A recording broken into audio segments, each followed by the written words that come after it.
Patty, welcome. Thanks so much for joining me. Thank you very much for your interest in this area. The National Library of Medicine is really excited about data science. You were just involved in a very interesting panel on stage. Yes. Tell me a little bit about what the National Library of Medicine is doing beyond kind of the PubMed resource that it's probably most famous for. So the National Library of Medicine has long already been a repository for genomic data. In the National Center for Biotechnology Information, we accept from over 170 studies human-based genetic and non-human-based genetic information. I didn't know that. We also have a number of other repositories that serve, for example, our repository clinicaltrials.gov is a record of a statement of all clinical trials and also results now related to specific trials. So not interpretive results, but the key outcomes. But fundamentally, the National Library of Medicine is at the point to help design the data infrastructure for discovery and care for the next 50 years.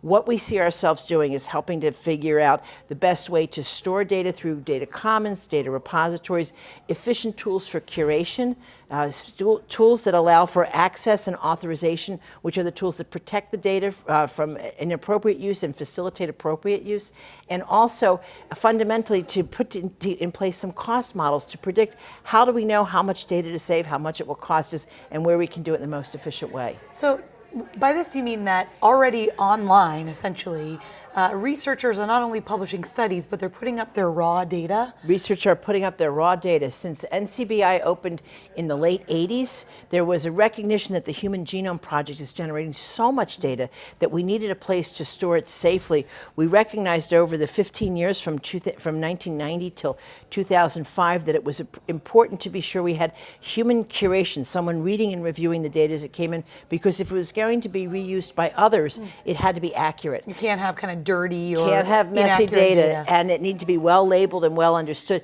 So now it's used for all sorts of things. From every day we have samples come in from public health authorities that give an example of listeria to determine if the particular bacteria, the particular contamination caused by listeria, this particular bacteria in ice cream in Iowa, is the same one that showed up in Maryland, or if it's different.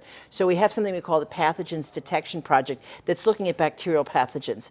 We also use our databases, our genomic databases, to look at the genes of antimicrobials to be able to develop, to understand antimicrobial resistance, and also to help companies develop new kinds of drugs that diminish the antimicrobial resistance. So by that you mean, like, you have the kind of genetic information from bacteria, these same bacteria that are all over the news, like right. MRSA, exactly. or things that are really becoming a public health concern right. due to them evading our current drugs like antibiotics. Yes. And so what's important too is that instead of it taking 2 or 3 weeks for a particular public health authority to grow the new bacteria to see what it is, we're actually able to do the genetic study within a couple of days to be able to make a plan for interventions or for modifications.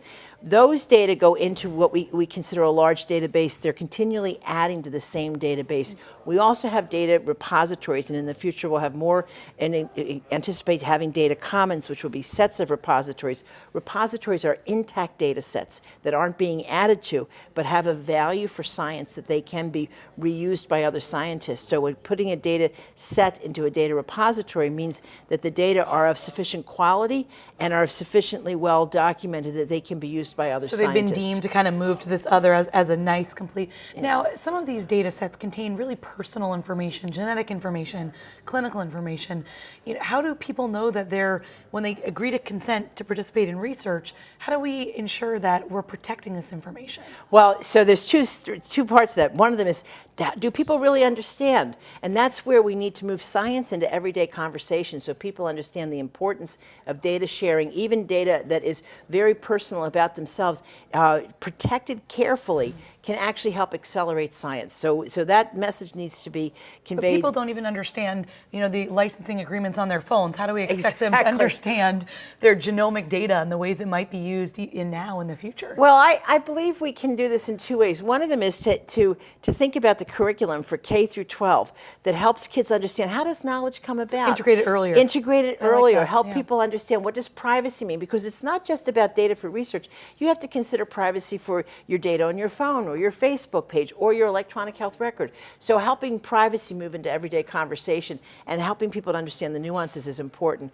But there's also a technical side of this, and the technical side to implement and preserve and respect privacy policies. That's where the National Library of Medicine really steps in. We build computer systems with certain kinds of very secure federal FITARA designed security systems so that the access is authorized for people who have a right and responsibility to be there, and the data cannot be intruded upon, that is disrupted by others for nefarious reasons or even for just joyful reasons that they want to see, can they break through.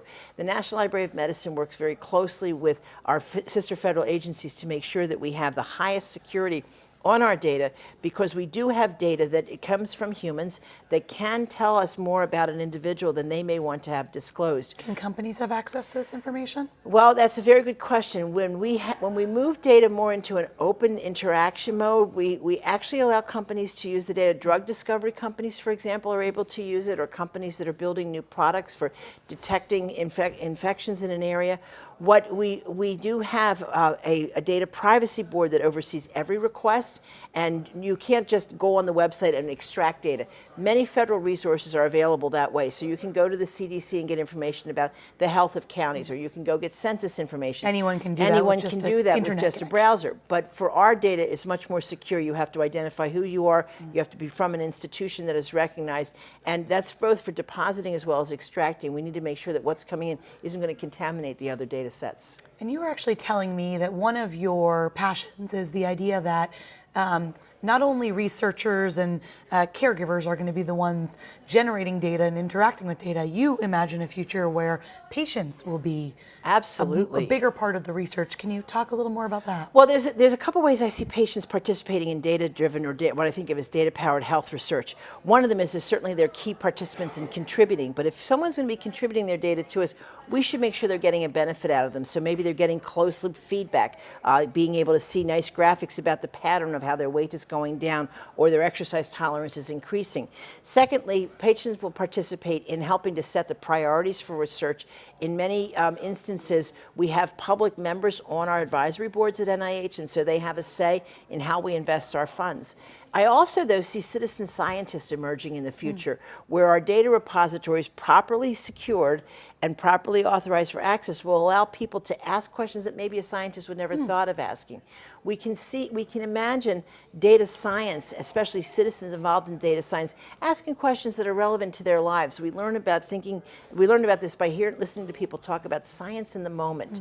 You know, why does every morning my back hurt for the first 20 minutes and then not after that? And people begin to track their own information. Helping them connect to other patterns of other people will help them get insights. It seems like in some ways it's an untapped resource. You think of, families with children suffering with rare diseases who have the will and the desire to kind of collect information and don't have access. That would be a great application for this. It's not just the National Library of Medicine who will be involved in this. There are already companies like Patients Like Me that allow people to identify themselves and self-contribute information. What we're seeing happening right now, though, is a tighter integration of a formally trained scientist approach and an informal citizen science approach coming together to help discover for health. So exciting. Thank you so much for joining me today. Thank you very much. I appreciate this.